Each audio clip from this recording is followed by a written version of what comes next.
pasti. Nah, kali ini balik lagi nih di sesi bedah buku bersama kita. Saya Rati, saya Arul dari Putsi, saya Imam Abdullah dari Logistik, saya Surya dari Logistik. Nah, kali ini kita akan melanjutkan di buku yang sama, yaitu buku Sistem Enterprise. Kali ini kita udah sampai di bab apa nih, Mas Imam? tipe perusahaan berdasarkan buffer. Nah, sebelum kita lanjut menggali lebih dalam, buffer itu apa sih kakak-kakak? Buffer secara singkat acuan stok. Kalau dari aku, Kalau buffer, ya buffer stok. Setahu saya buffer itu penyimpanan stok. Oke. Buffer itu jumlah yang dibutuhkan, jumlah batas yang dibutuhkan dari sumber. Oke, nah jadi kesimpulannya sama ya sebenarnya, yaitu berarti batas minimum persediaan yang harus ada di gudang kita. Ini kita kan akan membahas tipe-tipe perusahaan berdasarkan jenis buffernya ya, jenis buffer ya kita masuknya. Nah, boleh dong, apa aja sih tipe-tipe perusahaan dan pakai buffer apa aja yang dijelaskan oleh bab kali ini? Pada saat penggunaan buffer, maka perusahaan dapat dibedakan menjadi 4 tipe. Yang pertama tipe V, yaitu tipe max to order. Yang kedua tipe A, yaitu max to stock. Yang ketiga tipe assembly to order atau. Yang keempat tipe MTS atau.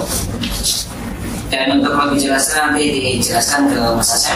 Oke, untuk 4 tipe ini ya, pertama itu ada tipe V, yang dimana tipe V ini perusahaan menyediakan bahan mentah ya, bahan mentah, yang dimana bahan mentah ini nanti akan dibuat jadi bahan akhir sesuai dengan permintaan dari pelanggan, yaitu make to order. Terus langsung tipe A, tipe A ini dia punya 2 bahan ya, bahan mentah dan juga bahan jadi, yang dimana karena ada 2 bahan, jadi hasil akhirnya akan bervariasi sangat banyak gitu, dan itu sesuai dengan permintaan pelanggan juga. Misalkan pelanggan butuh misalkan barang A dengan kombinasi bahan A dan B, jadi nggak untuk kemungkinan pelanggan B nanti order butuh misalkan bahan A, B, dan C, jadi variasinya akan sangat banyak sekali gitu. Dan dia ini bertipe make to stock, jadi kemungkinan dia tuh bahkan banyak stok gitu. Lalu tipe T ini dia perusahaan yang memiliki bahan setengah jadi, yang dimana setengah jadi ini tinggal dirangkai saja jadi produk jadi. Contohnya kayak perusahaan mobil gitu. Jadi perusahaan mobil itu memiliki beberapa spare part yang tinggal dibentuk aja sesuai dengan kebutuhan yang sudah dirancang oleh perusahaan tersebut gitu.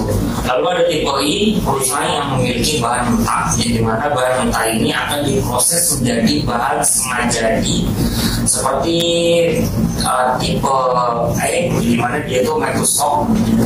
Dia akan menyediakan beberapa tipe stok barang yang nantinya akan dijual sesuai dengan kebutuhan pelanggan. Kurang lebihnya sama aja seperti tipe E, penggabungan antara tipe A dan tipe T. Jadi itu untuk tipe I gitu sih, untuk keempat tipe perusahaan stream offer. Oke, tadi Mas Asep sudah menjelaskannya, kita ada MTS atau MTO sama project yang terakhir ya Mas ya. Nah, kalau Kocok sendiri maksudnya gimana sih Mas? Bisa nggak dimasukin itu kan kalau memang dilihat itu apa ya, perusahaan yang memang manufaktur banget. Tapi bisa nggak, kita kan ada tuh produksi legal di pabrik, tapi produksi tersebut sebenarnya lebih masuk ke tipe yang mana? Kalau misalkan dari saya sendiri, kalau konsep nggak masuk keempat tipe ini, karena keempat tipe ini semuanya mengacu ke, bisa dibilang ke vendor sih, karena kita kan tuh hanya menjual, tidak membuat.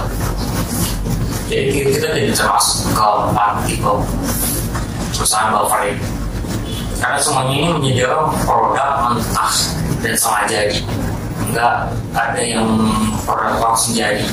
Nah kita semuanya yang langsung produk jadi langsung jual. Ya berarti kan tadi ada produk mentah sama produk setengah jadi. Nah kalau label kertas itu kan berarti masuknya ke bahan setengah jadi kan. Setengah jadi terus mereka kayak menggulung ulang gitu loh. Mas, Mereka akan menggulung ulang kayak menjadi rolan atau pekan gitu. Itu termasuk nggak sih dalam tipe-tipe ini? menurut saya sih masuk ya. Kalau vendornya iya. Iya, selain yang dari pabrik tersebut. Kalau kita tidak, Karena kita sesuai permintaan pelanggan ya kan, next order. kita produk jadi, bahan jadi, bukan setengah jadi ataupun bahan mentah. Sebenarnya sih kalau dari saya, kalau misalkan label itu berarti kan dia tipe K gitu kan, make to stock, karena dia ngambil bahan baku kan, bahan baku label itu pas. Berarti kan dia ngambil setengah barang jadi dan kemudian dia produksi itu label itu kan berbagai variasi ukuran dan dia dijadikan hasil label variasi gitu. Jadi kalau kataku sih dia tipe yang make to stock gitu kan. Kecuali mungkin kalau misalkan lebih tarik lagi nih, misalnya bahan bakunya dia kayu. Nah kayu itu kan bisa berbagai macam tuh. Barulah bisa dikatakan tipenya itu tipe V.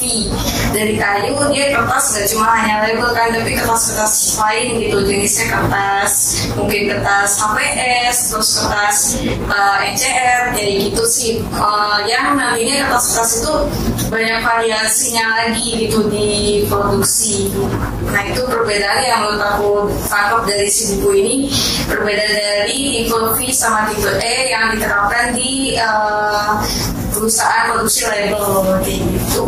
Iya, kalau printer scanner menurut Mas Imam maksudnya ke mana sih? Printer dan scanner. Order sih kan permintaan pelanggan. Kalau kita stoknya nggak ada, kita minta ke vendor external. Nanti mesti kan. Kalau menurut Mas Hasan gimana? Ada pandangan lain nggak? Nggak ada. Kan bilang kita tuh nggak termasuk itu, the printer dan scanner itu berapa bahan jadi. Kalau misalnya permintaan dari pelanggan, berarti printer atau scanner itu kita acak-acak dulu. Iya, maksudnya secara manufaktur bukan secara buffer kita. Kalau yang tadi Mas Imam sebutin sih, itu kayaknya secara pandangan di kita gitu, bukan secara manufaktur. Karena kita kan menyediakan stok ya. Tergantung gini sih, misalnya Iya. kalau misalkan kita bisnis sih sebagai manufaktur nih, kita bisnis terus kalau kita jualan, maksudnya kita lihat pasar juga nih, pasar permintaannya printer yang kayak apa sih. Kebanyakan sekarang ini lagi hype printer barcode thermal. Nah kita tuh ibaratnya kayak ya udah produksi apa namanya, kayak printer nih apa namanya, kalau misalkan bahan baku mentahnya gitu loh, ya apa aja ya kayak gitu segala macam. Nah dia bisa jadi tipenya itu make to order MTO, dan dia juga bisa ATO dan dia bisa pasnya. Jadi dia menggunakan, ya bisa jadi sih tergantung perusahaannya juga. Kalau misalkan ya kita lihat aja secara gambaran enaknya, mobil juga sama kan, mobil juga mesinnya pasarannya di apa, pneumatik kah atau kopling kah, pokoknya yang pasaran yang tergantung kebutuhannya nih, maunya kebutuhan buat transportasi pribadi lah atau transportasi buat mobil pengangkutan barang kayak gitu. Kalau dilihat secara manufaktur. Iya, setuju sekali. Jadi seperti itu ya teman-teman lagi. Mungkin memang ini belum kita jalanin, tapi memang kita sebagai tim LPS-nya tuh menurut saya harus tahu gitu. Jadi kita tahu ketika produksi barang ini seperti apa sih. Jadi nggak cuma kita ya udah tempat kita jualan barang jadi udah aku terima aja. Maksudnya nggak mau tahu, nggak kepo gitu tentang alur produksinya, terus bagaimana sih mungkin tipe-tipenya yang dilakukan oleh pabrik tersebut. Jadi ini udah cukup membuka wawasan ya. Kita juga jadi enak ketika kita mau follow up, apalagi purchasing sih, apalagi mau follow up apa gitu, atau misalnya ada isu barang tertentu, misalkan impor terus ada terlambatan, jadi kita tahu entah spare partnya yang langka atau entah mesinnya yang gimana, jadi kita ada wawasan untuk ke situ gitu. Nah kemudian kalau dari teman-teman mungkin ada insight apa sih yang ditangkap setelah membaca buku bab ini? Saya tangkap, saya jadi tahu yang di perusahaan cover ini ada beberapa tipe ya. Ini kalau saya baru tahu perusahaan bertipe V, A, T, I. Ini saya tangkap ternyata ini bahan jadi mas ya, bahan mentah ya semua. Kalau kita di hadapan kita kan bahan jadi langsung yang BPO, jadi bukan bahan jadi produk jadi BPO kan. Jadi itu ya sih dari saya. Kalau misalkan dari saya, dari keempat tipe ini ya tidak menutup kemungkinan bahwa sebuah perusahaan itu bakal meminimalisir bahan yang bakal disimpan sama dia, karena kalau misalkan terlalu kebanyakan bakal juga merugikan dari perusahaan tersebut.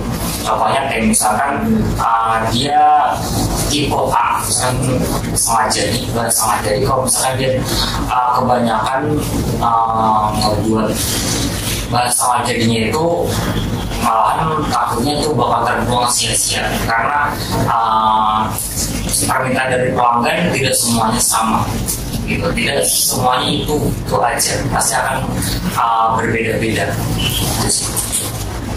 Iya, saya jadi dari kita kan lagi bahas buffer ya, tapi kita malah jadi fokus ke tipe itu. Benar juga tadi menurut Mas Asep, maksudnya gimana ya kalau pabrik itu mengatur ketersediaan buffernya, karena kan kalau yang namanya produksi pasti ada miss ya, kayak apa sih kalau rusak gitu loh, fail entah yang gagal produksi, reject begitu pasti kan ada.